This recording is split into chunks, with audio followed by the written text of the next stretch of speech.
Ya hablaron de Roger Corman. A ver, hoy no, pero tengo todo un trozo, todo un vídeo que dediqué al maestro Roger Corman, unos 15 minutos, contando la historia de Roger Corman, contando a todos los grandes del cine que empezaron, que tuvieron su primera oportunidad escribiendo, dirigiendo, actuando, siendo los camarógrafos, los iluminadores, los maquillistas, los del vestuario, los de efectos especiales de la productora de la productora de Roger Corman.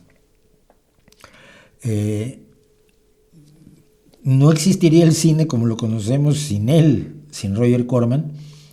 Les digo, hablé muchísimo de él, además de que él, yo decía, hay dos razones por las que llamaba yo a Corman. Primero, porque hacía películas sobre Edgar Allan Poe, a veces solo usaba el título, pero bueno, La caída de la casa de Usher, no, La caída de la casa de Usher se ajusta al texto de Poe. Y porque usó a Vincent Price, que es uno de mis actores favoritos, con una de las mejores voces que ha habido en la historia del cine.